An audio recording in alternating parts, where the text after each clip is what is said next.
এই শ্রেষ্ঠ মাস আমরা আল্লাহ তাআলার কাছ থেকে পেয়েছি। এই শ্রেষ্ঠ মাসের আগমন ঘটতেছে। এখন এই মাসের ফজিলতগুলো কি, কয়েকটা বিষয় আমরা জানি। এক নাম্বার, এই মাসে আল্লাহ তাআলা রোজা ফরজ করেছেন। আল্লাহ তাআলা কোরআনুল কারীমের মধ্যে বলেন, ইয়া আইয়ুহাল্লাযীনা আমানু কুতিবা আলাইকুমুস সিয়াম কামা কুতিবা আলাল্লাযীনা মিন ক্বাবলিকুম লাআল্লাকুম তাত্তাকুন। আল্লাহ তাআলা বলেন, হে ঈমানদারেরা, কুতিবা আলাইকুমুস সিয়াম, তোমাদের উপরে রোজা ফরজ করা হয়েছে। কামা কুতিবা আলাল্লাযীনা মিন ক্বাবলিকুম, এই রোজাই যে শুধু তোমাদের উপরে ফরজ করা হয়েছে এমনটা নয়, তোমাদের পূর্ববর্তীদের উপরেও রোজা ফরজ করা হয়েছিল। পূর্ববর্তী উম্মতের রোজার পদ্ধতি কেমন ছিল, কোন কোন বর্ণনায় জানা যায়, আমরা তো সুবহে সাদিকের আগ থেকে নিয়ে, সূর্যাস্ত থেকে নিয়ে সুবহে সাদিক স্বাভাবিক জীবন যাপন করতে পারি, খানা খাইতে পারি, স্বামী তার স্ত্রীর কাছে যাইতে পারি। কিন্তু পূর্ববর্তী উম্মত, তাদের জন্য রোজা ছিল কিছু সময় পানাহারের সুযোগ সুবিধা পাইত। এছাড়া গড়ে দিনের 24 ঘন্টার অল্প সময় বাদে দিন রাত তাদেরকে অনাহারে কাটানো লাগতো। বিসমিল্লাহির রহমানির রহিম।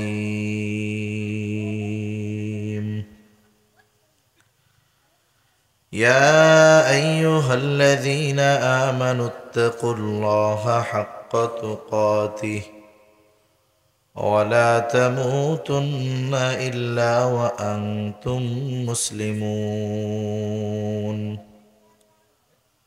وقال تعالى يا أيها الذين آمنوا كتب عليكم الصيام كما كتب على الذين من قبلكم لعلكم تتقون.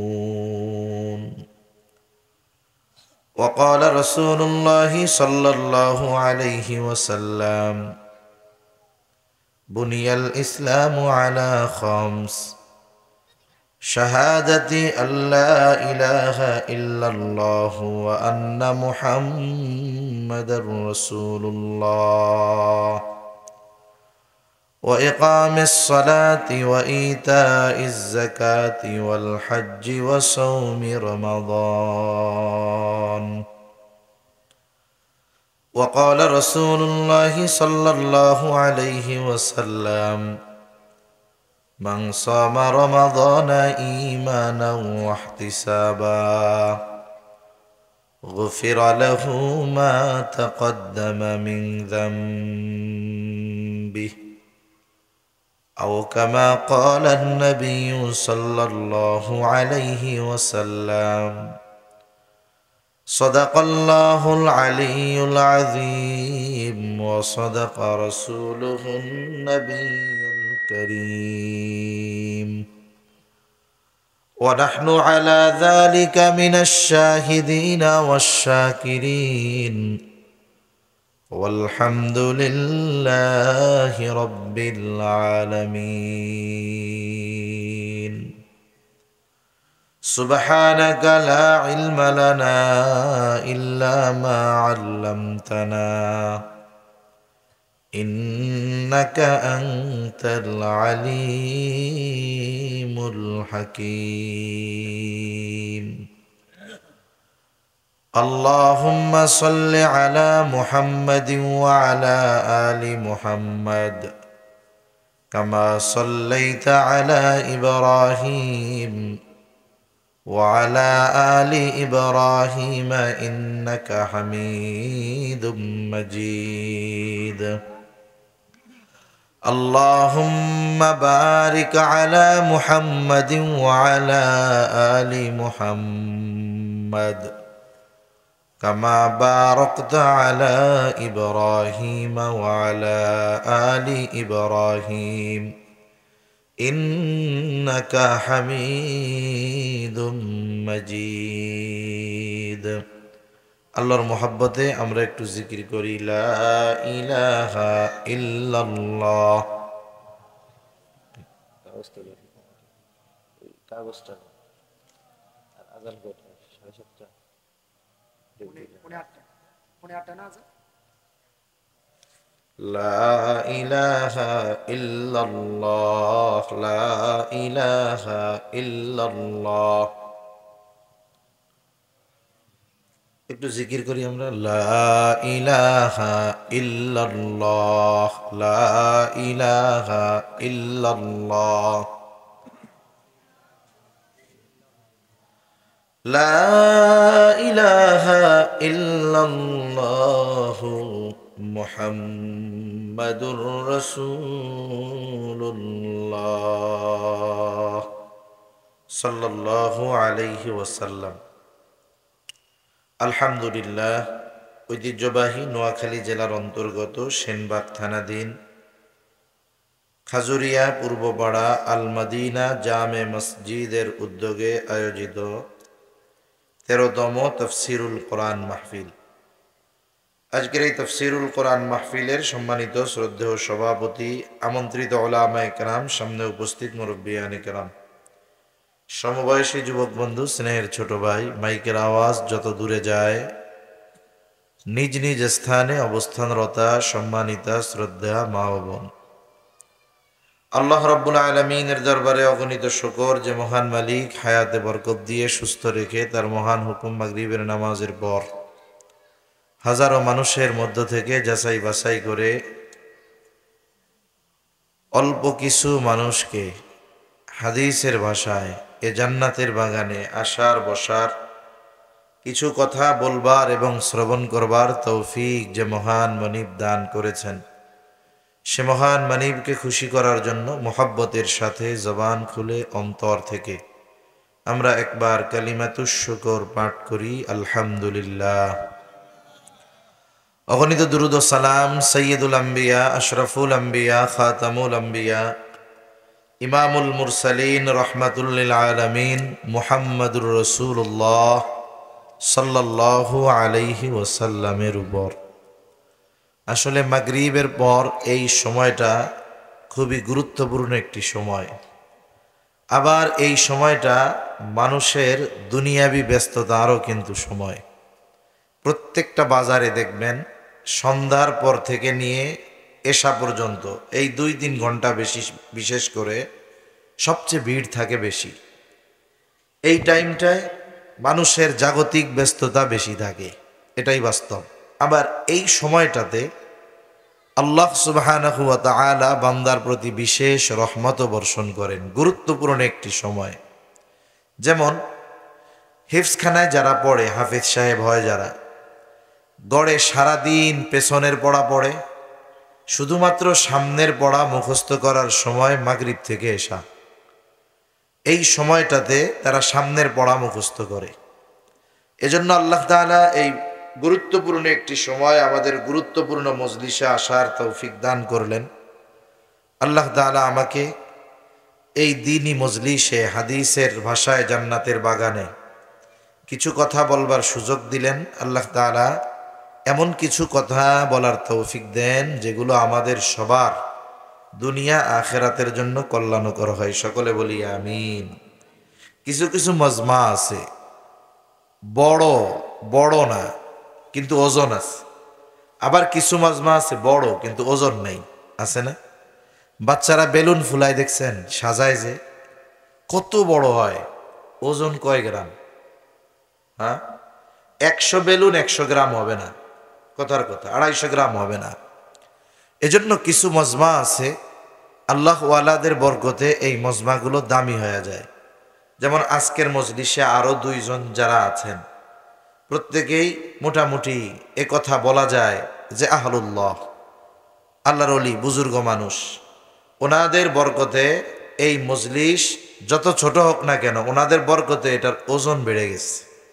কথা বুঝেন নাই মনে হয়, ওজন বেড়ে গেছে। এজন্য বড় হলেই ওজনদার হয় না, ছোট হলেই ওজনহীন হয় না। কিছু মজলিস আছে ছোট কিন্তু মজলিসের ওজন অনেক বেশি, কিছু মজলিস আছে বড় কিন্তু মজলিসের ওজন কম। বুজুর্গরা আহলুল্লাহরা যেই সমস্ত মজলিসের মধ্যে থাকেন, ও মজলিস ছোট হোক আর বড় হোক, ওই মজলিস ওজনদার মজলিস হয়ে যায়, ঠিক কিনা? আজকের মজলিসটা এরকম একটা মজলিস। আমিও তো নিজের সৌভাগ্যবান মনে করতেছি এরকম বুজুর্গদের কাতারে সামিল হতে পেরে। তা সম্মানিত উপস্থিতি, আমি আপনাদের খেদমতে পবিত্র কোরআনুল কারীমের 2 জায়গা থেকে 2টা আয়াত এবং রসুল আকরাম সাল্লাল্লাহু আলাইহি ওয়াসাল্লামের অগণিত হাদিস থেকে 2টা হাদিস পাঠ করেছি। আল্লাহ তাআলার কাছে তৌফিক চাই, আল্লাহ তাআলা কিছু কথা বলার সুযোগ করে দেন, যে কথাগুলো আমাদের সবার দুনিয়া এবং আখিরাতের জন্য কল্যাণকর হয়। সকলে জবান খুলে বলি আমিন। আমাদের সামনে সবচাইতে গুরুত্বপূর্ণ এবং শ্রেষ্ঠ মাস আগমন করতেছে। শাবান মাস চলতেছে, শাবান মাস একেবারে শেষের দিকে। আজকে শাবান মাসের কয় তারিখ বলেন তো? শাবানের কয় তারিখ? 22 তারিখ।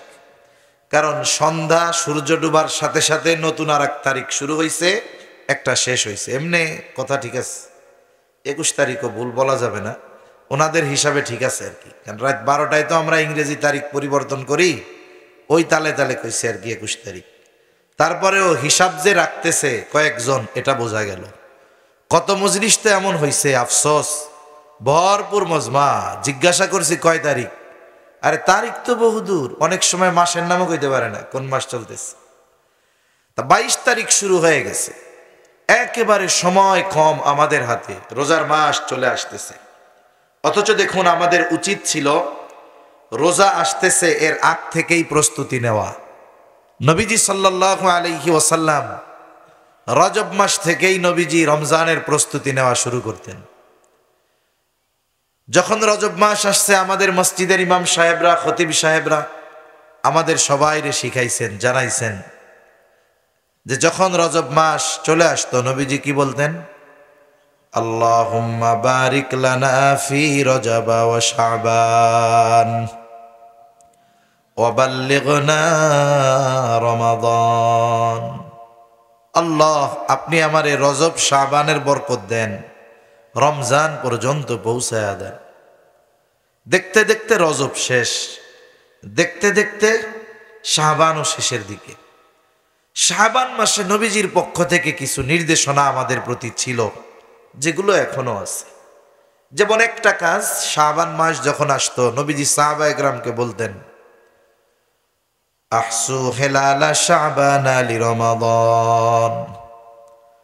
নবীজি সাল্লাল্লাহু আলাইহি ওয়াসাল্লাম বলেন, তোমরা রমজানের জন্য শাবানের চাঁদ গণনা করো, অর্থাৎ শাবানের তারিখ গণনা করো। এজন্য শাবান মাসের তারিখ হিসাব রাখা, এটাও আমাদের জন্য একটা সওয়াবের কাজ। নবীজি সাল্লাল্লাহু আলাইহি ওয়াসাল্লাম তারিখের হিসাব রাখতে বলতেন। দেখুন, দুনিয়াতে অনেক বড় বড় পাপের কাজ হয়, বিশ্বকাপ ফুটবল হয়, ক্রিকেট হয়, অলিম্পিক গেমস হয়, এইরকম আন্তর্জাতিক প্রতিযোগিতা খেলাধুলাগুলো যখন হয়, প্রত্যেকটা পত্রিকা তাদের প্রথম পৃষ্ঠায় পত্রিকা হাতে নিলেই যেখানে নজর যায়, চোখ যায়, ওই জায়গাটার মধ্যে একটা গোল বৃত্ত এঁকে আলাদা কালারে হাইলাইট করে লেখে বিশ্বকাপ ফুটবল আর মাত্র 100 দিন। এটারে বলে দিনক্ষণ গণনা, ডে কাউন্টিং। এইটা প্রতিদিন পাঠকের সামনে যায়, আর যারা খেলাধুলা প্রেমী তাদের অন্তরের মধ্যে এক ধরনের আবেগ উত্তেজনা কাজ করতে থাকে। আস্তে আস্তে সময় যখন নিকটবর্তী হয়, বিশ্বকাপ ফুটবল আর মাত্র 10 দিন, কিছু বলা লাগবে না, এমনিই টের পাবেন। এই যেই তো এক দলের জার্সি মার্কা পর্দা, তাই না? দেখবেন পতাকা বিক্রি শুরু হয়ে গেছে। যে যেই দল পছন্দ করে সেই দলের জার্সি গায়ে দেয় খেলা শুরু হওয়ার আগ থেকে। যে যেই দলের প্লেয়ার পছন্দ করে সেই নাম্বারওয়ালা জার্সি তার গায়ে দেখা যায়। আবার দেখেন নিজের সুরাতটারেও পাল্টায় ফেলে, বলে ওই বছর তার পছন্দের প্লেয়ার যেই রকম চুল কাটিং করে সেও ওই চুলটা কাটিং দেয়, দেয় না? দেয়। দেখতে যত বিশ্রী দেখা যাক সে ওই কাটিং দেয়। তার মানে আশেপাশের আবহাওয়া অবস্থা পতাকা দেখে বোঝা যায় বিশ্বকাপ ফুটবল চলে আসছে। সময় যত কাছায় যে যেই দলের সমর্থক তাদের অন্তরের মধ্যে একটা আবেগ উদ্দীপনা কাজ করে। কতজন পতাকা টানাইতে যাইয়া ছাদ থেকে পড়ে মরে, গাছের থেকে পড়ে মরে, তারপরে কারেন্টে শর্ট খেয়া মরে, সরাসরি জান্নাতে, ঠিক না? হ্যাঁ, আল্লাহ মানুষরে সহি বুঝ দান করুক, বলি আমিন। আমি কেন কথাটা বলতেছি যে দেখুন, সময় যত নিকটবর্তী হয় সবার মধ্যে উত্তেজনা আবেগ কাজ করে। ওই যে দিন, প্রত্যেক দিন দেখে একজন আর একজনরে কয় দোস্ত আর মাত্র 6 দিন আছে, কিন্তু পরের দিন দেখা হইলে আর মাত্র কিন্তু 5 দিন। এই যে আলোচনার দ্বারা কি হচ্ছে, তার মধ্যে এক ধরনের আগ্রহ উদ্দীপনা তৈরি হইতেছে। আমরাও যদি প্রতিদিন হিসাব করি, আজকে 22 তারিখ, আগামীকাল সন্ধ্যা থেকে শুরু হবে 23 তারিখ, তারপরে 24 তারিখ, এইভাবে যদি প্রতিনিয়ত হিসাব করতে থাকি, পরস্পরকে বলতে থাকি, বছরের শ্রেষ্ঠ মাসের জন্য যদি আমি আপনি বাস্তবেই অপেক্ষমান থাকি, দেখবেন সময় যত নিকটবর্তী হবে আমার আপনার রমজানের জন্য আবেগ, অনুভূতি, ইবাদতের স্পৃহা তত বাড়তে থাকবে। এজন্য আগের থেকে যারা গুনছিত হিসাব রাখছি, এখন থেকে প্রত্যেক দিন সন্ধ্যায় হিসাব করব। আজকে 24 তারিখ, আজকে 25 তারিখ, কথার কথা। যেমন আজকে 22, কালকে সন্ধ্যায় হবে 23, তারপরের দিন সন্ধ্যায় 24, 25, এভাবে হিসাব করতে হবে আমাদের। এরপরের কাজটা কি? 29 তারিখ যেই দিন শেষ হবে, 30 তারিখ হতেও পারে, নাও পারে। এটা হবে মার্চের 1 তারিখ, ইংরেজি হিসাবে 1 তারিখ, বৃহস্পতিবার, এই শনিবার সন্ধ্যা পর্যন্ত 29 তারিখ থাকবে। শনিবার সন্ধ্যায় চাঁদ উঠতেও পারে, নাও পারে, সেটার সম্ভাবনা থাকতেও পারে, নাও পারে। কিন্তু আফসোস, নবীজির হাদিস ছিল, আমল ছিল, 29 তারিখ সন্ধ্যায় নবীজি চাঁদ দেখতে যাইতেন যে নতুন চাঁদ উঠে কিনা। যদি 30 তারিখ হয়ে যায় চাঁদ উঠে নাই, পরের দিন উঠবে, দেখা যাবে, এরপরেও দেখতেন। কিন্তু আমাদের অভ্যাস হইল, আমরা আমাদের দেশে 29 তারিখে রাত 12টার সময় সৌদি আরব ফোন দিয়া দিব, ও বাতিজা চাঁদ দেখা গেছিলি? জিও কাকু, আমরা তো তারাবির নামাজ পড়ি আইছি, তাহলে আঙ্গ দেশেও কাল্লে দেওয়ান যাইব। শেষ।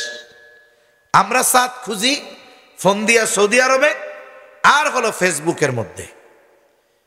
এই অভ্যাসটা এখন যে শুধু শহরে তা না, আফসোস লাগে গ্রামের মধ্যে এখন এই অবস্থা। এজন্য এই আমলটা গুরুত্ব দিয়ে করবো তো ইনশাআল্লাহ।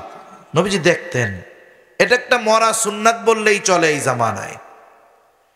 এরপরে নবীজি কি করতেন? এই মাসে রোজা রাখতেন। এ কথা আপনারা আগেও হয়তো শুনছেন। যেহেতু সময়টা শেষের দিকে, এখন থেকে যারা রাখি নাই, এখন থেকে কয়েকদিন রাখায় অভ্যস্ত হই। এতে কি হবে?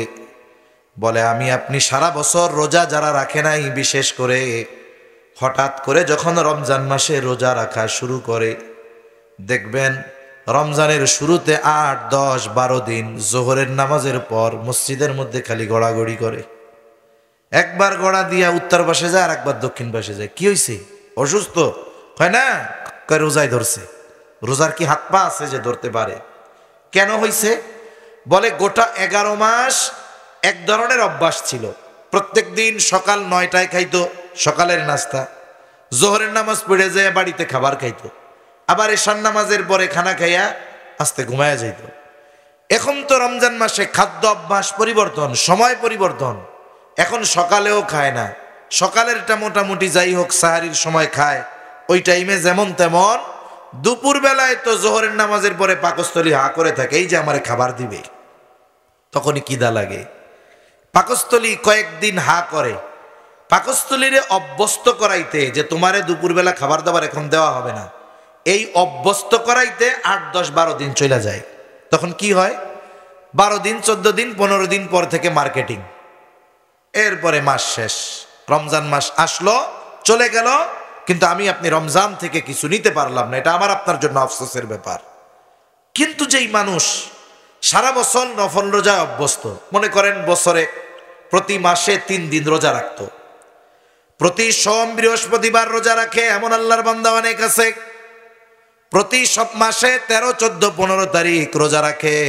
এরা যেহেতু সারা বছর রোজা রাখায় অভ্যস্ত, পাকস্থলী জানে যে এনারা মাঝে মধ্যে খায়, মাঝে মধ্যে খায় না। পাকস্থলীর সাথে দেহের সাথে একটা সম্পর্ক তৈরি হয়ে যায়। এই জন্য দেখবেন সারা বছর নফল রোজা রাখায় অভ্যস্ত যারা, রোজার মাসে তাদের কষ্ট হয় না। কিন্তু যারা সারা বছর নফল রোজা রাখে নাই, রমজানের শুরুতে যখন রোজা রাখে তারা ক্লান্ত হয়ে যায়। এজন্য এখনো তো 7-8 দিন সময় আছে।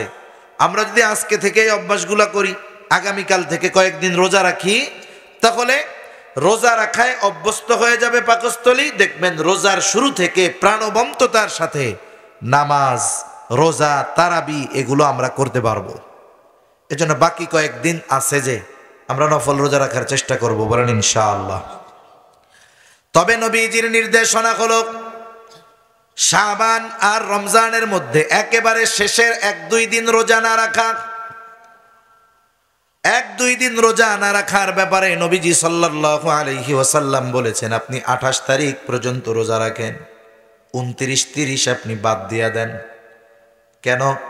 বলে যেন রোজার সাথে, শাবানের রোজার সাথে এটার একটা পার্থক্য বোঝা যায়। এই জন্য এই আমলগুলো আমরা করব, এখনো এগুলো আমাদের করার সময় বাকি আছে। এভাবে যদি আমি প্রস্তুতি নেই, তাহলে রমজান মাস আমার জন্য প্রাণবন্ত একটা সময় অতিবাহিত হবে। আর এই রমজান মাস হলো বছরের শ্রেষ্ঠ মাস। মানুষ গুনার কাজ করার জন্য আগের থেকে প্রস্তুতি নেয়, শারীরিক প্রস্তুতি নেয়, মানসিক প্রস্তুতি নেয়।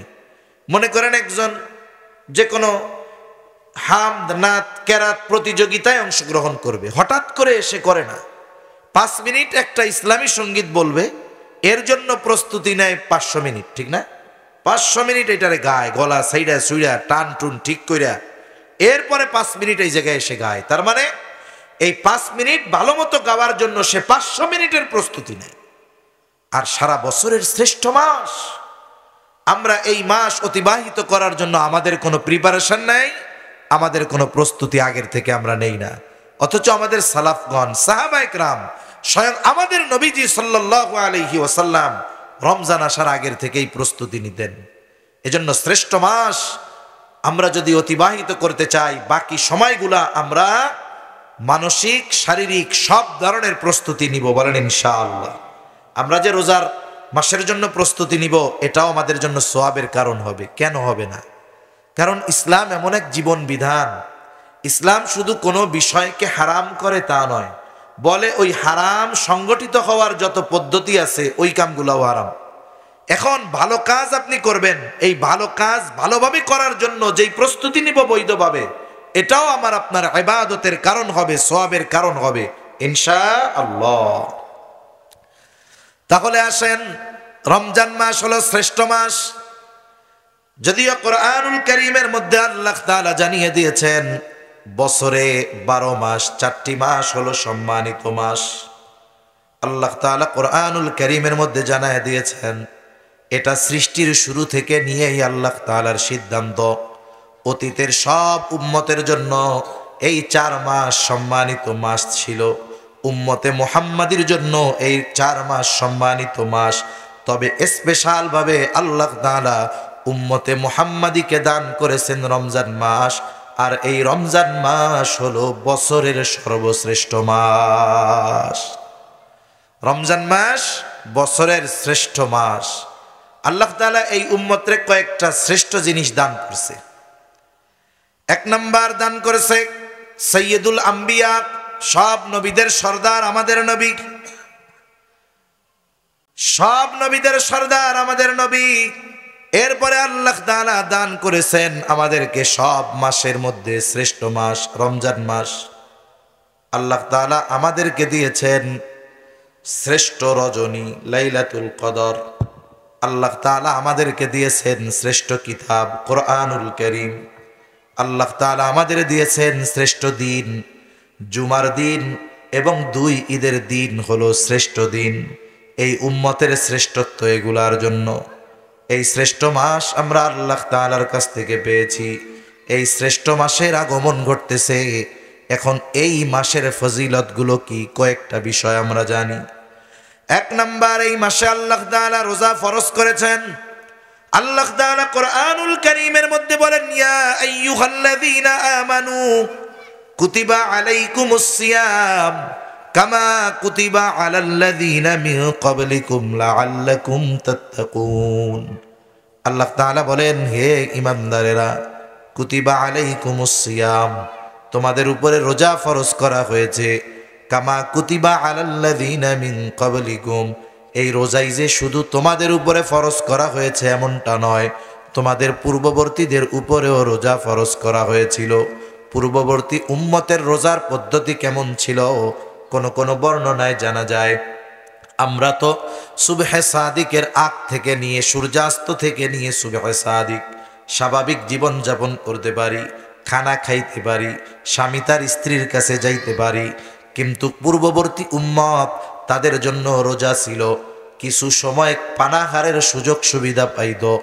এছাড়া গড়ে দিনের 24 ঘন্টার অল্প সময় বাদে দিন রাত তাদেরকে অনাহারে কাটানো লাগতো। মনে করেন সন্ধ্যায় কিছু সময় খেয়েছে, এই যে খাইছে, রোজা শুরু। দিনের বেলা আমাদের যেমন হুকুম ছিল, তাদের রাতও এরকম ছিল। এইরকম দীর্ঘ সময় তাদের অনাহারে থাকা লাগতো। এরকম কয়েকটা পদ্ধতির কথা আসছে, যে রোজা যে শুধু আমাদের উপরে আল্লাহ ফরজ করেছেন তা নয়, পূর্ববর্তীদের উপরেও ফরজ ছিল। অনেকে প্রথম প্রথম যখন কোনো বিধান আসে মনে হতে পারে এটা কিভাবে সম্ভব। যখন কেউ জানতে পারবে এই কাজ আমার এই প্রথম দিছে এমনটা নয়, আমার আগেও এই আমল মানুষেরা করেছে, তখন কি হবে, আমার মেন্টালিটি একটা প্রিপারেশন থাকবে, এ কাজ তো আমি করতেছি আগে এমনটা না, আমার আগেও মানুষ করছে, তাহলে তারা যদি পাইরা থাকে আমরাও পারবো। ঠিক কিনা বলেন? এজন্য আল্লাহ তাআলা বলেন, কামা কুতিবা আলাল্লাযীনা মিন ক্বাবলিকুম লাআল্লাকুম তাত্তাকুন। আল্লাহ তাআলা বলেন, যেমনি ভাবে তোমাদের পূর্ববর্তীদের উপরেও রোজা ফরজ করা হয়েছিল। রোজা ফরজের মূল উদ্দেশ্যটা হলো তাকওয়া। এই জন্য আল্লাহ তাআলা বলেন, লাআল্লাকুম তাত্তাকুন। আল্লাহ তাআলা বলেন, যাতে তোমরা মুত্তাকি হতে পারো। তাহলে এই রমজান মাস, এই মাসের প্রধান বৈশিষ্ট্য হলো এই মাসে আল্লাহ রোজা ফরজ করেছেন। আর রোজা হলো ইসলামের ভিত্তি সমূহের মধ্যে একটি। ইসলামের বুনিয়াদ ভিত্তি 5টি। নবীজি বলেন, 1 নাম্বার, এই কথার সাক্ষ্য দেওয়া যে আল্লাহ ছাড়া ইলাহা নাই, মুহাম্মাদুর রাসূলুল্লাহ সাল্লাল্লাহু আলাইহি ওয়াসাল্লাম আল্লাহর রাসূল। নামাজ কায়েম করা, যাকাত দেওয়া, হজ করা, রমজান মাসে রোজা রাখা। একটা জিনিস দেখেন, রোজার গুরুত্বটা কিছু ক্ষেত্রে বলা যায় বেশি। কেমন বেশি? আমাদের মা বোনরা যারা প্রাপ্তবয়স্কা হয়েছেন ওই সময় থেকে নিয়ে 50-55 বছর পর্যন্ত, বলে যখন সন্তান তাদের গর্ভে থাকে ওই সময়টা, আর সন্তান প্রসব করার পরে কিছু সময় ব্যতীত সে যদি পরিপূর্ণ সুস্থ থাকে, প্রতি মাসে আল্লাহ তাআলা তাকে কিছু অসুস্থতা দিয়েছে। বলে এই সময়গুলাতে তার জন্য নামাজকে আল্লাহ তাআলা মাফ করে দিয়েছে। আবার রোজার মাসে যদি এই অসুস্থতা তার মধ্যে দেখা দেয়, বলে তার জন্য ওই সময় রোজা ছাড় দেওয়া হয়েছে, কিন্তু নামাজ ছাড় দেওয়া হলো, কাজা আদায় করা লাগবে না। কিন্তু অসুস্থতার কারণে যদি রোজা ছুটে যায়, পরবর্তীতে তাকে রোজাগুলো কাজা করতে হবে। তাহলে রমজান মাস শ্রেষ্ঠত্বের কারণ, 1 নাম্বার কারণ, বলে এই মাসে আল্লাহ রোজা ফরজ করেছেন, যা ইসলামের 5টি ভিত্তির অন্যতম। 2 নাম্বার কারণ, বলে এই মাসেই মুসলমানদের সংবিধান কোরআন আল্লাহ তাআলা নাজিল করেছেন। আল্লাহ তাআলা কোরআনুল কারীমের মধ্যে বলেন, শাহরু রমাদানাল্লাযী উনজিলা ফীহিল কুরআন হুদাল লিন্নাসি ওয়া বাইয়িনাতিম মিনাল হুদা ওয়াল ফুরকান।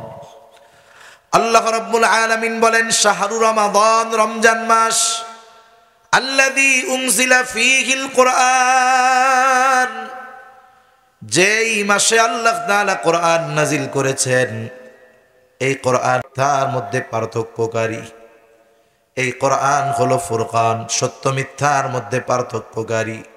এরপরে আল্লাহ তাআলা বলেন ফামান শাহিদা মিনকুমুশ শাহরা ফালইয়াসুম, আল্লাহ তাআলা বলেন তোমাদের মধ্যে যে এই মাস পাবে সে যেন এই মাসে রোজা রাখে।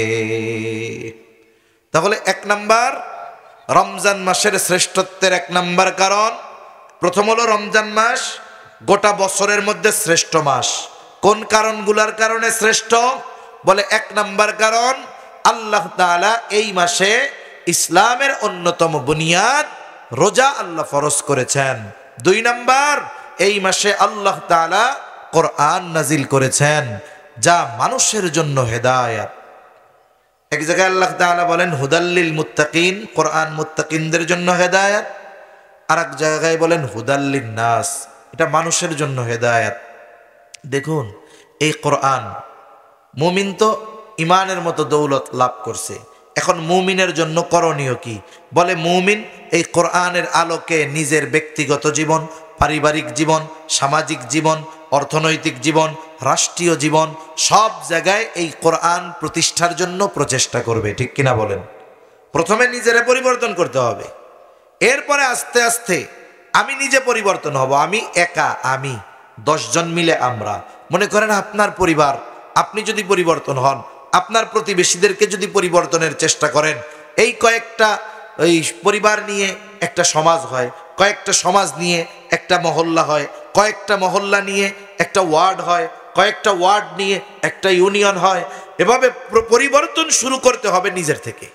কিন্তু আমাদের টেন্ডেন্সি, চিন্তাধারা অনেক সময় এরকম, আমরা চিন্তা করি যে রাষ্ট্রীয়ভাবে ইসলাম প্রতিষ্ঠা হোক, এরপরে আমরা ইসলাম পূর্ণ মানব।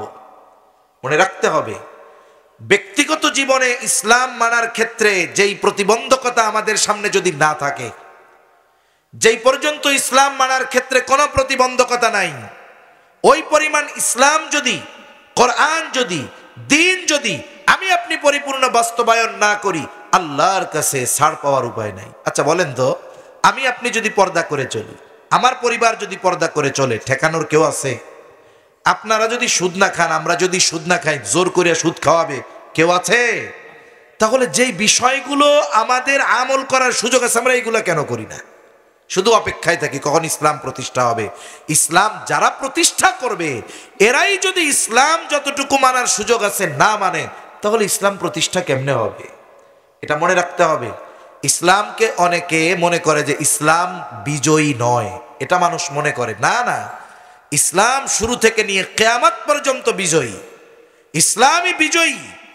কিন্তু ইসলামের এই বিজয়ী কাফেলায় আমরা শামিল হতে পারে কিনা এটা দেখার বিষয়।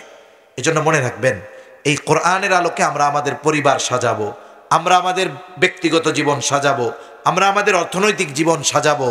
আমি যতটুক মানার ক্ষেত্রে প্রতিবন্ধকতা নাই, এইটুকু যদি না মানি, তাহলে কিয়ামতে আল্লাহর কাছে কি জবাব দিব? এজন্য কোরআনের আলোকে যতটুকু চলার সুযোগ মুমিন আমাদের চলতে হবে। এখন হুদাল্লিন নাস, গোটা মানব জাতির জন্য হেদায়াত। অনেক কাফের মুশরিক এই কোরআন তিলাওয়াত করে এরা ইমানের মতো দৌলত লাভ করেছে। কয়েক বছর আগে নেদারল্যান্ডের একজন ইসলাম বিদ্বেষী বামপন্থী ছিল, এমনকি সে কোরআন পড়ানোর জন্য সমর্থন দিত, নিজের টাকায় কোরআন কিনে নাকি মানুষের দিত, তোরা এটা পড়া। কতটা বিদ্বেষ ছিল তার।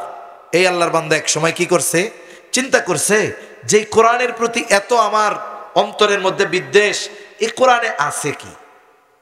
মূলত সে জানার জন্য, বোঝার জন্য, মানার জন্য কোরআন পড়ে নাই। এই কোরআন রিসার্চ করে সে যেন ইসলাম আর মুসলমানদের উপরে আরো অপবাদ দিতে পারে, এই জন্য সে কোরআন পড়া শুরু করছে। একটা সময় কি হয়েছে, এই কোরআন সে পড়ছে, কোরআন যখন সে বোঝার চেষ্টা করছে, আল্লাহ তাআলা তাকে হেদায়েতের মতো দৌলত দান করছে। সুবহানাল্লাহ, সে মুসলিম হয়ে গেছে। ইসলামের বিরুদ্ধে কোরআন পড়ে ইসলামের বিরুদ্ধে কাজে লাগানোর চেষ্টা করতেছিল, কিন্তু ওই কোরআন তিলাওয়াত বুঝ তাকে এক সময় ইমানের মতো দৌলত দান করছে। এজন্য কোরআনুল কারীম যদি কেউ নিরপেক্ষভাবে একজন অমুসলিম হৃদয় দিয়ে অনুধাবন করার চেষ্টা করে, এই কোরআনের প্রভাব তার অন্তরের মধ্যে আসবে, এটা বাস্তব। এমনি একদিন এই কোরআনের ব্যাপারে একটা কথা আসতেছে, খেলাধুলা করে জায়েজ না জায়েজ হারাম আমি ওইটা বলতেছি না, বোঝানোর জন্য বলতেছি। আফ্রিকায় একজন খেলোয়াড় আছে, সে ওই মুসলিম, সম্ভবত সে মূলত তার পাকিস্তানি হবে, আফ্রিকায় গিয়ে সেই করে, তার নাম মোহাম্মদ হাশিম হাশিম হাশিম আমলা।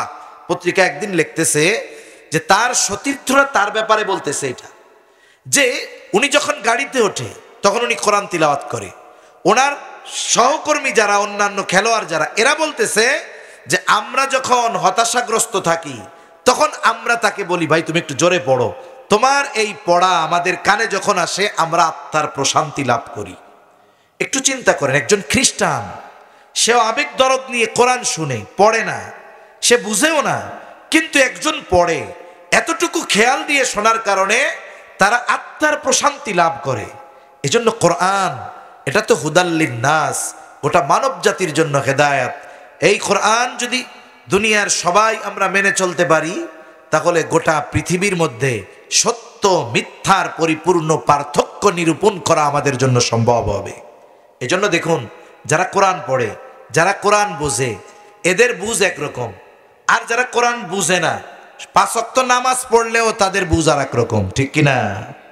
নামাজ পড়ে, মসজিদে হজ করে, ওমরা করে, দান সাদকা করে, কিন্তু এই ব্যক্তি দেখবেন কোরআনুল কারীম আমলের ব্যাপারে সে আর নাই, তখন তার চিন্তাধারা একরকম। কিন্তু যেই ব্যক্তি কোরআন বুঝে পড়ে, কোরআনুল কারীমের ব্যাপারে তার চিন্তাধারা আর একরকম।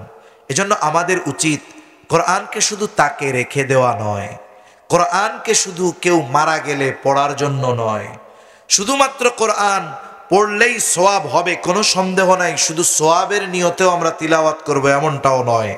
আমাদের চেষ্টা প্রচেষ্টা থাকবে এই কোরআন পড়ব, বোঝার চেষ্টা করব। যেটা না বুঝি, তাফসির আছে মারিফুল কোরআন, আপনি পড়তেছেন, বুঝতেছেন না, আপনি আলেমের কাছে চলে যান, যে এখানে কি বলতে চাচ্ছে আমার একটু বুঝাইয়া দেন। আবার নিজের বুঝ মাথায় ঢুকাইতে যায়েন না, যিনি বিজ্ঞ এই ব্যাপারে মাহের, তার কাছে গিয়ে কোরআনটা একটু বুঝে আসেন। কমপক্ষে এই রোজায় আমাদের এই প্রতিজ্ঞা হোক যে সূরা ফাতিহা সহ কমপক্ষে 10টা সূরা আমরা অনুবাদ সহ, অর্থ সহ, তাফসীর সহ শিখব। আপনি দেখবেন, আপনি যদি সূরা ফাতিহার অর্থ জানেন, এই সূরা ফাতিহার ব্যাখ্যা জানেন, আল্লাহর কসম করলে আমার কসম ভঙ্গ হবে না যে আপনার গোটা হায়াতের সূরা ফাতিহা তিলাওয়াত আর এর অর্থ, সারমর্ম, তাফসীর বোঝার পরে সূরা ফাতিহার তিলাওয়াত যেই মজা আগে লাগতো 100 কোটি গুণ বেশি মজা এখন লাগবে। এমনি সারা বছর ইমামের সূরা ফাতিহা শুনি, নিজে পড়ি, ক্লান্তি আসে না? আসে? মজা লাগে। যখন বুঝবেন, পড়বেন, জানবেন, তখন মজা আরো বেশি লাগবে। সুবহানাল্লাহ। এজন্য আমাদের চেষ্টা থাকবে এই রমজানে সাধারণ মানুষ যারা আছেন, কমপক্ষে সূরা ফাতিহা সহ শেষের 10টা সূরা আমরা অনুবাদ সহ, ব্যাখ্যা সহ, তাফসিরে মারিফুল কোরআন সব মসজিদেই কম বেশি থাকে, সংক্ষিপ্ত তাফসির পড়েন আপনি, এরপরে দেখেন মজাটা কারে কয়। আগের তিলাওয়াত আর এখনের তিলাওয়াত, আগের মজা আর এখনের মজা, আপনার সামনে পার্থক্য সুস্পষ্ট দিবালোকের ন্যায় হয়ে যাবে ইনশাআল্লাহ। এক কথা থেকে অনেক দূর চলে গেলাম, যে এই মাসের অন্যতম শ্রেষ্ঠত্বের কারণ, বলে এই মাসে আল্লাহ কোরআন নাজিল করেছেন। কি নাজিল করছেন? কোরআন নাজিল করছেন। এই মাসের শ্রেষ্ঠত্বের আর একটি কারণ, বলে এই মাসেই আছে এমন রজনী, যেই রজনীতে আল্লাহ কোরআন নাজিল করেছেন, সাথে সাথে সেই রজনী আল্লাহ তাআলা হাজারো মাসের চাইতে শ্রেষ্ঠ বলে অভিহিত করেছেন। লাইলাতুল কদর, আল্লাহ তাআলা কোরআনুল কারীমের মধ্যে বলেন, ইন্না আনজালনাহু ফি লাইলাতিল কদরি ওয়া মা আদরাকা মা লাইলাতুল কদর লাইলাতুল কদরি খায়রুম মিন আলফি শাহর। আল্লাহ তাআলা বলেন, ইন্না আনজালনাহু ফি লাইলাতিল কদর, আমি কোরআন কদরের রজনীতে নাজিল করেছি। আল্লাহ তাআলা কেমন যেন এই বিষয়টার প্রতি আগ্রহী হওয়ার জন্য বলেন, ওয়ামা আদরাকা মা লাইলাতুল কদর, আপনি কি জানেন লাইলাতুল কদর কি? আল্লাহ তাআলাই আবার জবাব দেন, লাইলাতুল কদরি খায়রুম মিন আলফি শাহর, লাইলাতুল কদর এমন এক মহিমান্বিত রজনী, বলে 1000 মাসের চাইতেও এই রজনীটা উত্তম। 1000 এমন মাস যেই মাসগুলার মধ্যে লাইলাতুল কদর নাই, এরকম লাইলাতুল কদর বিহীন 1000 মাসের চাইতে এই রজনী উত্তম। এত দামি হইছে কেন? বলে দামি হওয়ার কারণ তো এইটা যে ওই দিন ওই রজনীতে আল্লাহ কোরআন নাজিল করেছেন। সুবহানাল্লাহ। এখন আমাদের দেশে একটা প্রবণতা হলো এরকম যে আমরা লাইলাতুল কদর বলতে একেবারে 27 তারিখ দিবাগত রাত্রেই বানায় ফেলছি। 26 তারিখ দিবাগত রাতকেই আমরা লাইলাতুল কদর বানায় ফেলছি। একেবারে সব মসজিদে নামই হয়ে গেছে 27, নাম দিয়ে দিছে কি 27 রাত্রে খতম হইব, 27 রাত্রে এই আমল করমু। এখন বিষয়টা বুজুর্গানে দিনের কথা কিছু নকল করে শোনাই। কোরআন নাজিল তো হয়েছে নির্দিষ্ট একটা তারিখে, তাই না? কোরআন নাজিল হয়েছে এমন রজনীতে যেই রজনীটা ছিল কি রজনী? বলে ওই সেই মহিমান্বিত রজনী লাইলাতুল কদর ছিল। এখন কোরআন নাজিল হয়েছে সেই তারিখটা তো 23 হতে পারে। আল্লাহ তারিখের কথা কিন্তু বলেন নাই যে অমুক তারিখে নাজিল হয়েছে। আল্লাহ বলছেন ওই রজনী ছিল সেই মহিমান্বিত রজনী। এখন হাদিসের আলোকে, বিশুদ্ধ একাধিক বর্ণনার আলোকে জানা যায় বেজোড় রাত সমূহের মধ্যে লাইলাতুল কদর হওয়ার সম্ভাবনা সবচেয়ে বেশি। রাসূল সাল্লাল্লাহু আলাইহি ওয়াসাল্লামও বলেছেন যে তোমরা লাইলাতুল কদর শেষ দশকের বেজোড় রাত্রিগুলোর মধ্যে অন্বেষণ করো। এখন হতে পারে 23 তারিখ হতে পারে, 21 তারিখ হতে পারে, 25 তারিখ হতে পারে, 27 তারিখ হতে পারে, 29 তারিখ হতে পারে। এজন্য আমাদের বিষয়টা এমন থাকবে যে কোরআন নাজিল হয়েছিল যেই রাতে, ওই রাতটা ছিল মহিমান্বিত রাত। তবে তারিখ তো আল্লাহ কয়া দেন নাই 27 তারিখ। হ্যাঁ, তবে 27 তারিখের ব্যাপারে বর্ণনা আছে। এখন দেখে গেল কোন কোন মাসে ওইটা হয়ে গেল 25 তারিখে, হতেও তো পারে, ঠিক কিনা বলেন? এজন্য আমাদের কাজ কি? গুরুত্ব সহকারে শেষ দশকে ইবাদত করা। আয়েশা সিদ্দিকা রাদিয়াল্লাহু তাআলা আনহা বলেন, শেষ দশকে নবীজি কোমরে গামছা বাঁধা ইবাদতে নেমে যেতেন, কোমরকে শক্ত করে বেঁধে নিতেন। এটা একটা পরিভাষা আর কি। আমাদের দেশে বলে না যে নামছে, দেখ আমাদের এলাকায় বলে কাঁচা দিয়া নামছে, কোমরে গামছা বাঁধা নামছে। কোমরেও গামছা নাই, এমনিও কাঁচা নাই। আসলে বিষয়টা কি? সর্বোচ্চ গুরুত্ব দিচ্ছে ওই বিষয়টার উপরে, এটা বোঝানো। নবীজি সাল্লাল্লাহু আলাইহি ওয়াসাল্লাম শেষ দশকে সর্বোচ্চ গুরুত্ব দিতেন, বিশেষ করে বেজর রাত্রিগুলাতে। আমরা নির্দিষ্ট তারিখের উপরে নির্ভর না করে রমজানের শেষ দশকের বেজর রাত্রিগুলাতে সর্বোচ্চ গুরুত্ব দিয়ে এই রজনী আমরা অন্বেষণ করব। তাহলে এই রমজান মাসের অন্যতম শ্রেষ্ঠত্বের কারণ 3 নাম্বার, বলে এই মাসেই আছে সেই রাত যেই রাত 1000 মাসের চাইতে উত্তম। সুবহানাল্লাহ। এরপরে নবীজি সাল্লাল্লাহু আলাইহি ওয়াসাল্লাম জানায় দেন, যখন রমজানের আগমন ঘটত নবীজি সাহাবায়ে কেরামের সামনে বক্তব্য দিতেন, তোমাদের কাছে এমন এক মাসের আগমন ঘটেছে, এই মাস হলো শাহরুম মুবারাকুন, এটা হলো বরকতের মাস। এই মাস যখন আসে কি হয়? নবীজি সাল্লাল্লাহু আলাইহি ওয়াসাল্লাম বলেন, ইযা দাখালা রমাদান ফুতিহাত আবওয়াবুল জান্নাহ ওয়া গুল্লিকাত আবওয়াবুন নার। আরেক বর্ণনায় আসছে ফুতিহাত আবওয়াবুর রাহমাহ, আরেক বর্ণনায় আসছে ফুতিহাত আবওয়াবুস সামা ওয়া গুল্লিকাত আবওয়াবুন নার। আল্লাহ তাআলা এই রমজান মাস যখন আসে জান্নাতের দরজাগুলো খুলে দেয়। এই রমজান মাস যখন আসে আল্লাহ তার রহমতের দরজাগুলো খুলে দেয়। এই মাস যখন আগমন করে আল্লাহ তাআলা আসমানের দরজাগুলো খুলে দেয়, জাহান্নামের দরজাগুলোকে বন্ধ করে দেয়। গোটা মাসে আর এই দরজাগুলো খোলা হয় না। সুবহানাল্লাহ। এই জন্য গোটা রমজান মাস রহমতের মাস, নাজাতের মাস, মাগফিরাতের মাস। যদিও একটা দুর্বল বর্ণনাকে কেন্দ্র করে আমরা দশক দশক ভাগ করে ফেলি, কিন্তু মনে রাখতে হবে রহমত, মাগফিরাত, নাজাত গোটা মাসেই আল্লাহর পক্ষ থেকে আসে না নাই। এজন্য এটাকে তো রহমতের মাস বলা হইল, এটা তো বরকতের মাস, এটা নাজাতের মাস। আল্লাহর নবী বলেন এই মাসে শয়তানকে শৃঙ্খলাবদ্ধ করে দেওয়া হয়, এই মাসে শয়তানকে আটক করে ফেলা হয়, শয়তানরে আটকায় দেওয়া হয়। এখন কথা হইল এরপরেও মানুষ গুনাহ করে কেন? বলে মানুষ জিন শয়তানরে আটকাইলো ঠিক আছে, নফস শয়তানরে তো আর আটকায় নাই। আবার দেখেন মানুষ দীর্ঘ সময় ধরে যেই কাজে অভ্যস্ত হতে থাকে, বলে কিছু সময়ের জন্য সেটা থেকে নিবৃত্ত পরিপূর্ণভাবে হওয়া তার জন্য কঠিন। যেমন একজন যখন সাইকেল চালায় রাস্তায়, 10 প্যাডেল সাইকেল মারলে আর 3 প্যাডেলের রাস্তায় এমনিই যায়, ঠিক না?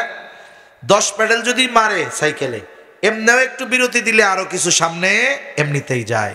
শয়তান আটকা থাকে, তাহলে এই টাইমে গুনাহ করে কেন করেন? বলে এটা হলো অভ্যাসের কারণে। কিসের কারণে? অভ্যাসের কারণে। চলে আসতেছে না পিছনের থেকে। এখন দেখেন, আমি আবার রাজনৈতিক আলাপ আলোচনা এসব আমি করি না, কিন্তু এরপরেও একটা উদাহরণ দেওয়ার জন্য বলি। এখন আগের কত লোক বুঝছেন, আগে এক পার্টি করতো, এখন হুট কইরা দল পাল্টায় ফেলছে। এখন ওনারে দিছে বক্তব্য দিতে। এখন বিএনপির জনসভায় কথার কথা বক্তব্য দিচ্ছে। বিএনপির স্লোগান কি? বাংলাদেশ জিন্দাবাদ, ঠিক না? এখন উনি তো 16 বছর কইয়াইছে জয় বাংলা। বিএনপির সমাবেশে বক্তব্য দিতে গিয়া মুখ ফটকে বের হয়ে গেছে, জয় বাংলা জয় বঙ্গবন্ধু। পাশের থেকে 16 বছর ধরে একই কথা বলতেছি, তো কয়দিন পরে ঠিক হয়ে যাবে। তাহলে বোঝা গেল কি? দেখেন, সে সমাবেশে আছে কোন দলের? হ্যাঁ, স্লোগান দিছে কোন দলের? কেন? বলে এই যে 13-14 বছরের অভ্যাস, এটা কি 2-4 দিনে যাবে? সময় লাগবে তো। এই জন্য ওই যে 11 মাস ধরে টানা গোনাই করে খালি। এখন এই মাসে গোনা কমে ঠিক, কিন্তু বাদ দিতে পারে না, এটা বাস্তব। রমজান মাসে স্বাভাবিকভাবে অধিকাংশ মানুষ, কিছু মানুষ তো আছে রমজানকে মনে করে এটা আমার দুনিয়াবি প্রফিটের মাস, লাভের মাস, আছে না কিছু মানুষ? দেখবেন রমজান মাসে মানুষের কিছু জিনিস আছে নিত্য প্রয়োজনীয়, এগুলার সব মজুদদারেরা স্টক করে রাখবে। রাসূলুল্লাহ সাল্লাল্লাহু আলাইহি ওয়াসাল্লাম এদের ব্যাপারে সতর্ক করেছেন, খবরদার, বাজারে কৃত্রিম সংকট যারা সৃষ্টি করে এদের ব্যাপারে নবীজির পক্ষ থেকে হুঁশিয়ারি। ওদের কথা বাদ দেন, ওরা তো করবেই, কারণ ওরা রমজান মাসকে আখিরাতের ব্যবসা নয়, বরং দুনিয়া কামানোর এক মাস মনে করে, ঠিক কিনা বলেন? এই যে রোজাদারদের তারা কষ্ট দিচ্ছে, এজন্য এই বিষয়টা ঠিক না। এখন ওই যে অভ্যাস আগের, এই জন্য এই 1 মাসে গোনা ছাড়তে পারে না, তবে গোনা কমে, এটা বাস্তব। সাধারণ মানুষ রোজা রাখার দ্বারা গোনার স্পৃহা অন্তরের থেকে কমে, এটা বাস্তব। কারণ দেখেন, মানুষের যখন পেট ভরা থাকে তখন তার নফস শক্তি পায়, গোনার প্রতি তাকে আকৃষ্ট করে। আর যখন পেটে ক্ষুধা থাকে, অভুক্ত থাকে, তখন নফস দুর্বল হয়ে যায়, ও আর খারাপ কাজের প্রতি আগ্রহী করে না। দুধ খাইতে টাইতে দিচ্ছে না, দুর্বল হয়ে গেলাম। এজন্যই তো নবীজি সাল্লাল্লাহু আলাইহি ওয়াসাল্লাম যুবকদের বিবাহ করার কথা বলছেন। এখন বলতেছে বিবাহ করলে দারিদ্রতা দূর হয়ে যায়। এত গুরুত্ব আল্লাহ দিয়েছেন বিবাহের, যে আল্লাহ তাআলা বলেন ইয়াকুনু ফুকারা ইউগনিহিমুল্লাহ। অভিভাবকদেরকে নির্দেশ দিচ্ছেন, তোমার অধীনস্থ যারা বিবাহ উপযুক্ত আছে বিয়া দিয়া দাও, দাস দাসী হয় হোক দিয়া দাও। এখন দরিদ্র বিয়া দিবেন কেমনে? আল্লাহ বলেন ইয়াকুনু ফুকারা ইউগনিহিমুল্লাহ, তারা যদি দরিদ্র হয় তাদেরকে ধনী বানায় দিবেন কে? তাহলে বিবাহের গুরুত্বটা কত। আবার নবীজি সাল্লাল্লাহু আলাইহি ওয়াসাল্লামও যুবকদেরকে বিবাহের ব্যাপারে উদ্বুদ্ধ করেন। এরপরে নবীজি জানায় দেন, সে যদি সামর্থ্য না থাকে, একেবারেই যদি বিবাহ করার মতো তার কিছুই না থাকে, নবীজি তাকে নির্দেশ দিয়েছেন সে যেন রোজা রাখে।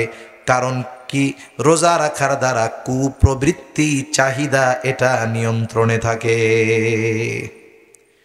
সেজন্য রোজা রাখার মাধ্যমে গোনার স্পৃহা, গোনার আগ্রহ মানুষের মধ্যে কমে। আর গোনা যে যত কম করবে, বাদ দিবে, সে তত বড় মুত্তাকি। এটাই রোজার মূল মাকসাদ। এক কথার থেকে অনেক দূর আমরা চলে যাচ্ছি আস্তে আস্তে। তাহলে রোজার মাস, রমজান মাস শ্রেষ্ঠত্বের অন্যতম কারণ, এই মাসে আল্লাহ জান্নাতের দরজা খুলে দেয়।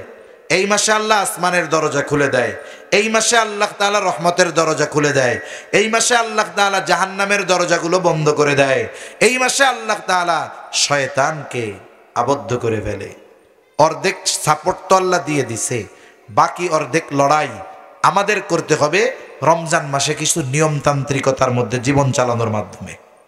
অনেকে মনে করে রোজার মাস যত পারো খাও, কোনো হিসাব তো নাই। আমি হিসাব করে দেখছি, এটা আমার একটা হিসাব। অন্যান্য সময় মানুষ 3 বেলায় যা খায়, রোজার মাসে 2 বেলায় তার চাইতে আরো বেশি খায়। আমি ভুল বলছি নাকি? ইবাদতে কেন মজা পায় না? তারাবির সময় দেখবেন খতম তারাবি পড়বে, কতজন খতম তারাবি শুই না ওই খতম, যে কাম সারা সূরা তারাবি হলে কত ভালো হইতো রে। অথচ কোরআন নাজিলের মাস, আপনি একটা ঘন্টা সময় একটু কোরআন তিলাওয়াত শুনবেন। নামাজে রুকু সেজদা এগুলা তো আর শর্ট করার সুযোগ নাই। ওই 10টা সূরা দেই 2 বার পড়বেন 20 রাকাত। আপনি যদি কোরআন তিলাওয়াত করেন এক পারা, একেবারে সহি শুদ্ধভাবে যদি হাফেজ সাহেব পড়ে, তাড়াতাড়ি যদি পড়ে সহি শুদ্ধ করে, তিলাওয়াত করতে লাগবে তার আধা ঘন্টা। ধরেন এক পারা পড়তে লাগবে কত সময়? আধা ঘন্টা। আর নামাজ রুকু সেজদা এগুলা তো আছেই, থাকবেই। এখন আরো 10 মিনিট এখান থেকে বাদ দেন, আপনি তো ওই 10 মিনিটে 10 মিনিটে 10 সূরা 2 বার পড়বেন। এখন 20 মিনিট সময় বেশি লাগাইলে আপনি গোটা রমজান খতমে তারাবি পড়তে পারতেছেন মাত্র 20 মিনিট সময় দিলে। অথচ এই 20 মিনিট দাঁড়ায় থাকতে আমাদের গিরার বাটি আউট হয়ে যায়। কি জন্য হয় জানেন? দেখুন, আপনি সকালে সুবহে সাদিক থেকে নিয়ে সারাদিন আপনি না খাওয়া মানুষ, যখন ক্ষুধার্ত, ক্ষুধার সময়, খাবারের সময় অতিবাহিত হলে কিছু সময় পরে দেখবেন ওই সময়ের মতো আর খিদা লাগে না। দুপুরে আপনি 2টায় খান, আপনি যদি 3টা পর্যন্ত না খেয়ে থাকেন, 4টার দিকে 2টার সময় যেই পরিমাণ খিদা ছিল 4টায় আর ওই পরিমাণ খিদা লাগবে না। কারণ কি? পাকস্থলী 2টা থেকে 3টা আকইরা ছিল, খাবার দেয় কিনা। যখন আপনি খানা দেন নাই, ও মুখ বন্ধ করে ফেলছে, আপনার ক্ষুধার চাহিদা চলে গেছে। এখন আমরা ইফতারের সময় ইফতার সামনে নিয়ে বসি, যদি আরো 2 ঘন্টা থাকা লাগতো না খেয়ে, থাকতে পারতাম আমরা? পারতাম না? এই যে এই সময় যে আমরা যখন ইফতার শুরু করব, এরও 1.5 ঘন্টা 1 ঘন্টার বেশি সময় পরে আমরা ইফতার করছি আষাঢ় মাসে, আরো আগে রোজা শুরু করছি। এখন দেখেন, আপনি যখন 10 মিনিট আগে ইফতার সামনে নিয়ে বসবেন, এই ইফতার যখন সামনে নেওয়া হইল, খাবার যখন সামনে আসছে, আপনার ব্রেন সাথে সাথে পাকস্থলীর সিগন্যাল দিছে, দোস্ত খাওয়ান কিন্তু সামনে। এখনও কি করে? করে ফেলে, যেন তোমরা খাবার দিবে। আল্লাহ তাআলার নিজাম কত সুন্দর, এখনো করে বসে রয়েছে। এখন কি হয় জানেন? এই শেষের 5 মিনিট আর ঘড়ির থেকে শেষই হয় না। কয় কি রে, এই 5 মিনিট যায় না? একটু বরবর দেখে, কি রে এই 5 মিনিটে মোটামুটি 1 ঘন্টার মতো লাগে। এখন আমি ওই যে খাবারের পরশা সামনে বসায় বসছি, যে এখন আমার পাকস্থলী খাবারের জন্য আমারে বলতেছে তাড়াতাড়ি খাবার নাও, খাবার নাও। এখন আপনি কি করলাম? আমি তৃষ্ণার্ত আছি, খেজুর 2টা গালে দিয়া ধুমসে 3 গ্লাস খাইলাম শরবত। আর বাংলাদেশে ইফতার মানে হইল বেগুনি, আলুর চপ, সুলা, মুড়ি, পেঁয়াজু, মানে যেই কয়টা খাওয়ার পরে পেট বোমবাস্টিক হয়ে যাবে ওই রকম খাবার। আপনি সারাদিন পেটে খাবার দেন নাই, প্রথমেই দিলেন এই তেলে ভাজা খাবার। খাবার তার ক্রিয়া শুরু করে 1.5 ঘন্টা পর থেকে। আপনি ইফতারের ঠিক 1.5 ঘন্টা পরেই তারাবির নামাজে যান। ওই যে যখন খাইছেন, এশার আজান যখন দিছে, তখন এই যে শরীরের মধ্যে মনে হচ্ছে এখন যদি 2 ঘন্টা ঘুমাইতে পারতাম। এখন গেছেন মসজিদে, এখন কেন নামাজ পড়ার এনার্জি আছে? আপনি এখন কি করেন? এশার নামাজটা পড়া, সুন্নতটা পড়া, অধিকাংশ মুরব্বীরা কষ্ট করে হইলেও পড়ে, অধিকাংশ মুসল্লি পিছনে গড়াগড়ি করে। যেই হাফেজ সাহেব টান দেয় আয়াতের একেবারে পৃষ্ঠার শেষে, টান একটা দেয় লম্বা, বোঝে যে সূরা শেষ, এবার উঠে আল্লাহু আকবার। এরকম প্রত্যেক মসজিদে আছে না নাই? এজন্য শুনেন, ইসলামিক খাদ্য অভ্যাস শিক্ষা দিয়েছে আমাদের। ইফতার কেমনে করব? ইফতারের সময় খেজুর নিবেন, 3টা খেজুর খান, একটু পানি খান, একটু হালকা কিছু খান, শেষ। দেখবেন আপনার শরীরটা ফিট আছে। রোজা তো শেষ হলো, ইফতার করতে হবে যথাসময়। এরপরে আপনি তারাবির পরে এসে খাবার খান, তারাবির নামাজের একটু পরে খাবার খান, ওটাই সাহরি হয়ে যাক, ভারী খাবার ওই সময় হয়ে যাক। আপনি ভোর রাত্রে উঠে, আমাদের অভ্যাস হলো এরকম, আমরা যখন সেহরির আগে আজান কখন দিবে অথবা মাইকে বলবে সময় আর নাই, এর জন্য অপেক্ষায় থাকি। যখনই মাইকের আওয়াজ হয়, কথা বলার আগে আরো 3 গ্লাস ঢক ঢক ঢক ঢক করে পানি আমরা খেয়ে ফেলি। আর সাহরির সময় যত পারো যাতে খাও। এখন কি হলো, দেখা গেল ও ফজরের নামাজে গেলে রুকু দিলেই ওর গাল দিয়ে সব পানি পড়ে চলে আসবে। এটা ঠিক না। এজন্য আমরা যদি এই পদ্ধতি করতে পারি যে রোজার মাস আমরা তারাবির পরে, নামাজের পরে আমরা আমাদের খাওয়া দাওয়াটা করব, তাহলে কি হবে, আমি ওই সময় ভারী খাবার খাইলাম। সাহারি খাওয়ার ব্যাপারে নবীজি সাল্লাল্লাহু আলাইহি ওয়াসাল্লাম বলছেন, তাসাহহারু ফাইন্না ফিস সাহুরি বারাকা, তোমরা সাহারি করো, সাহারির মধ্যে বরকত আছে। আপনি ওই সময় যদি 2টা খেজুর খান, 1 গ্লাস পানি খান, হালকা কিছু খান, তাহলে কি হবে, আপনার সাহারির ফজিলত আপনি পেয়ে গেলেন। কিন্তু রোজা রাইখা দেখবেন দিনভর শরীরটা প্রাণবন্ত থাকবে, অলসতা পাবে না, ইবাদতের মধ্যে মজা পাওয়া যাবে। তাই এইটা আসলে মূল আলোচনার বিষয় না, এটা আমি আমার অভিজ্ঞতা আপনাদের সাথে শেয়ার করলাম যে আমার মনে হয় এরকম যদি আমরা আমাদের রোজার মাসে খাদ্য অভ্যাসটা করি তাহলে আমরা ইবাদত করে মজা পাবো ইনশাআল্লাহ। তাহলে আল্লাহর নবী জানায় দেন এই মাসে শয়তানকে বেঁধে রাখা হয়, এই মাসে আল্লাহর রহমতের দরজা খুলে দেওয়া হয়। এখন এই মাসে আমাদের করণীয় কাজগুলো কি? 1 নাম্বার কাজ, আমাদের রোজা রাখতে হবে। এজন্যই আল্লাহ তাআলা বলেন, ফামান শাহিদা মিনকুমুশ শাহরা ফালইয়াসুম, যে এই মাসের সাক্ষাৎ পাবে, যে এই মাস পাবে সে যেন রোজা রাখে। প্রাপ্তবয়স্ক যিনি, সুস্থ যিনি, যিনি পাগল নন, যিনি মুসাফির নন, এই ধরনের শর্তগুলো যার মধ্যে নাই সে রোজা রাখবে। যদি সে অপ্রাপ্তবয়স্ক হয় তার জন্য ফরজ না, মুসাফির হলে তার জন্য ফরজ নয়, তবে সফর অবস্থায় রোজা রাখা ভালো। যিনি অচেতন, একেবারে এমন অসুস্থ, মারিদ, এমন রোগাক্রান্ত, বলে ওনার জন্য রোজা রাখা ফরজ নয়। প্রাপ্তবয়স্ক, সুস্থ সবল, মুকিম নারী পুরুষ যে সুস্থ, তাদের প্রত্যেকের জন্য রোজা রাখা ফরজ। অনেকে তাদের সন্তানরা স্কুল কলেজের পড়ায় একটু সমস্যা হবে, রোজা রাখতে দেয় না, এটা ঠিক না। প্রাপ্তবয়স্ক হলেই তাকে রোজা রাখতে বাধ্য করতে হবে, এটা অভিভাবকের দায়িত্ব। আর কোনো অপ্রাপ্তবয়স্ক বাচ্চা যদি রাখতে চায়, সে যতটুকু সময় পারে তাকে রাখানোতে অভ্যস্ত হতে হবে। এভাবে আমরা রোজা নিজেরা রাখবো, সন্তানদের রাখাবো। এখন রোজা রাখলে লাভ কি হবে? রোজার ফজিলত তো অনেক, তবে প্রথম শর্ত হলো আল্লাহর নবী রোজার যত ফজিলতের কথা বর্ণনা করেছেন, আমরা যদি এই ফজিলতগুলো অর্জন করতে চাই তাহলে আমাদের রোজা শুধু না খেয়ে থাকলেই হবে এমনটা নয়। নবীজি জানায় দেন, কারো রোজা হলো না খেয়ে থাকার নামান্তর, তার মানে ফরজটা আদায় হয় কিন্তু সে কোনো ফজিলত পায় না। রোজার ক্ষেত্রেও প্রতিদান দুনিয়ার পরীক্ষার মতো। এক ধরনের রোজাদার হলো টিটি পাস, মানে টাইনা টুইনা পাস, কোনো মতে 100তে 33 পাইছে, পাস তো করছে। আর এক ধরনের রোজাদার বলে এ গ্রেড পায়, আর এক ধরনের রোজাদার এ প্লাস পায়। আমরা এ প্লাস পাইতে চাই, ঠিক না? তাহলে কি করতে হবে? রোজা রাখার সাথে সাথে অঙ্গ প্রত্যঙ্গেরও রোজা আছে। আমাদের জবানের গুনাহ, হাতের গুনাহ, চোখের গুনাহ, পায়ের গুনাহ, সব গুনাহ থেকে বাঁচতে হবে। কারণ আমি যদি আমার জবানের গুনাহ জারি রাখি, আমার চোখের গুনাহ জারি রাখি, আমার পায়ের গুনাহ জারি রাখি, আমার হাতের গুনাহ জারি রাখি, তাহলে রোজা রাখলাম, ওটা হবে 100তে 33 পাইয়া পাস করার মতো। কিন্তু আমরা তো গোল্ডেন এ প্লাস চাই। গোল্ডেন এ প্লাস যদি পেতে হয়, রোজা রাখার সাথে সাথে আমাদের সকল প্রকার অন্যায় গুনাহ কাজ সমূহ থেকেও বেঁচে থাকতে হবে। ওই রকম রোজা যদি রাখা যায়, এই রোজার প্রতিদান স্বয়ং নিজে আল্লাহ, স্বয়ং নিজেকে। নবীজি সাল্লাল্লাহু আলাইহি ওয়াসাল্লাম জানায় দেন, আল্লাহ তাআলা বলেন, কুল্লু আমাল ইবনে আদম লাহু ইল্লা সিয়াম, প্রত্যেকটা আমল বনি আদম করে এটা নিজের জন্য, ইল্লা সিয়াম, রোজা ব্যতীত। কেন? আল্লাহ তাআলা বলেন হাদিসে কুদসি, আস-সাওমু লি ওয়া আনা আজজি বি। নবীজি বলেন, আল্লাহ তাআলা বলেছেন বান্দা রোজা রাখে আমার জন্য, আর বান্দার এই রোজার প্রতিদান স্বয়ং আমি আল্লাহ। আল্লাহ যার হয়ে যায় তার কি আর কোনো কিছুর চিন্তা আছে?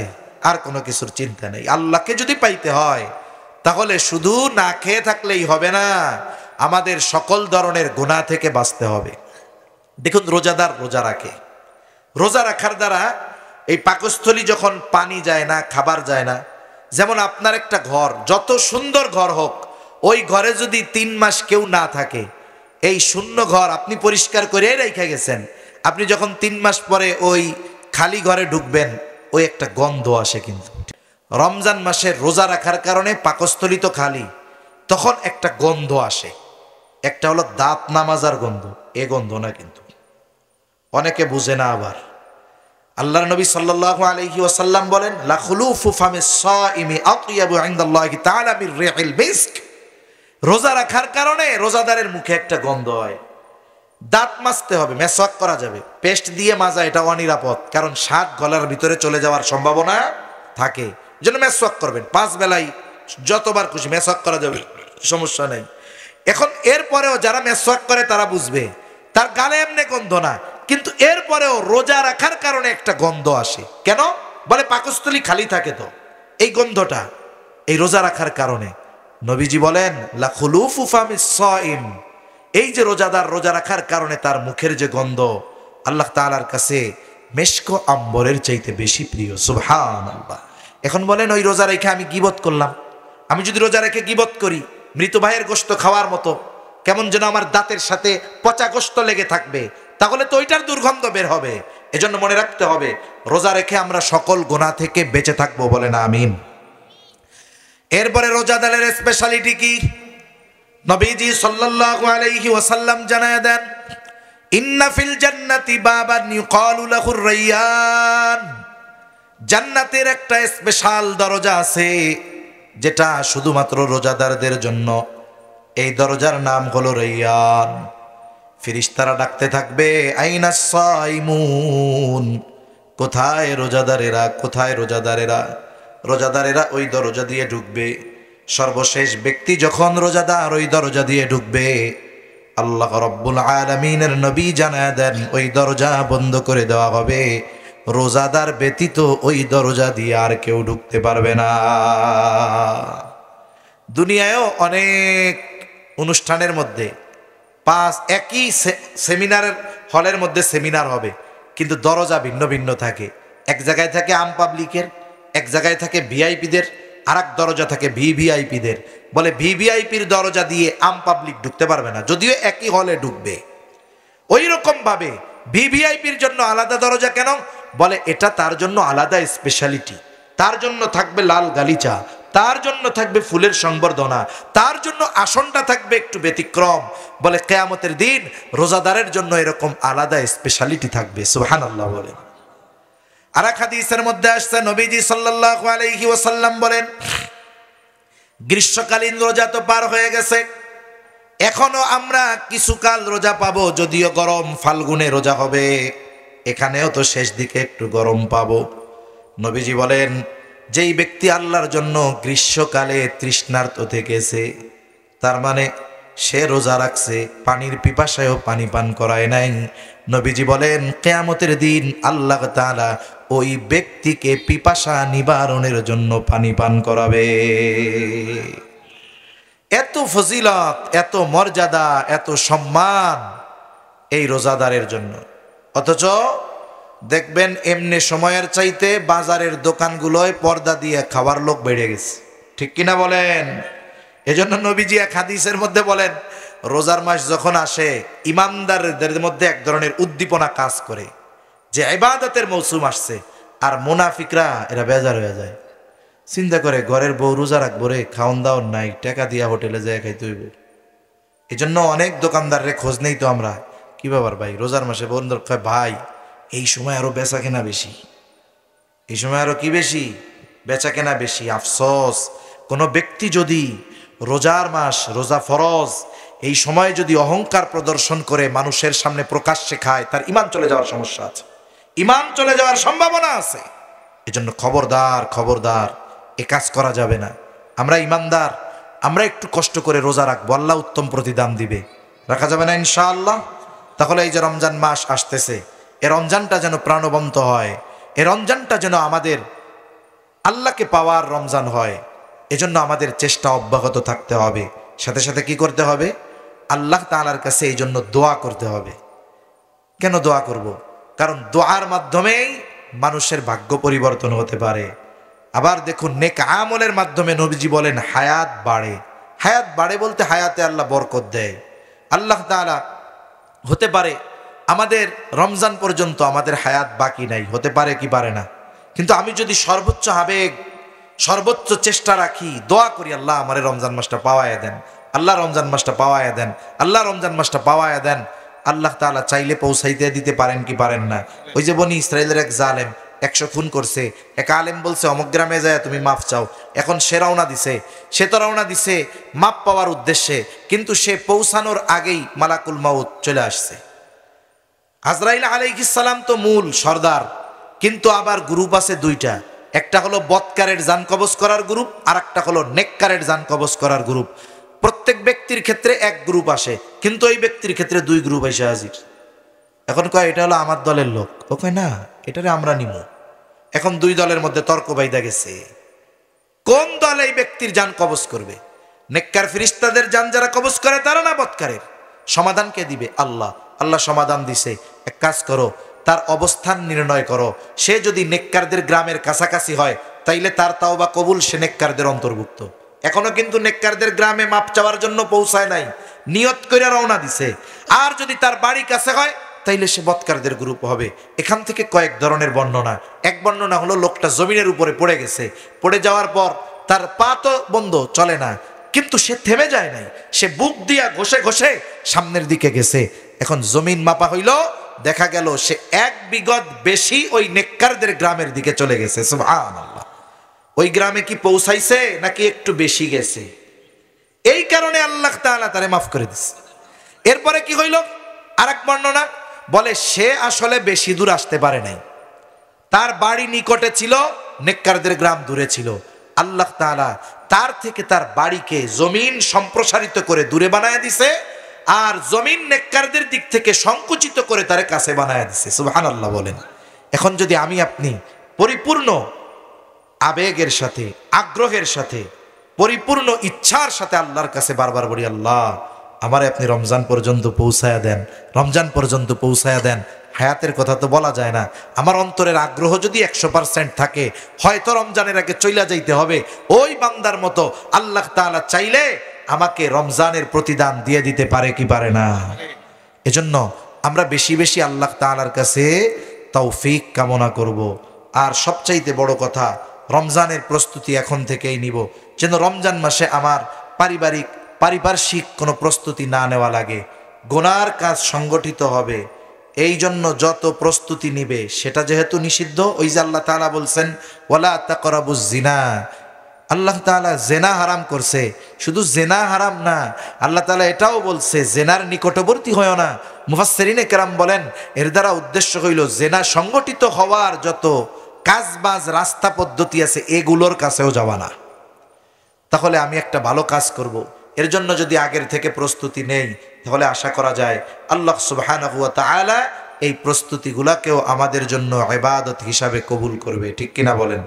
আল্লাহ সুবহানাহু ওয়া তাআলা আমাদের সবাইকে রমজান মাস পর্যন্ত পৌঁছায়া দেন বলি আমিন। রমজানের হক যথাযথভাবে আদায় করার তৌফিক দান করেন সকল।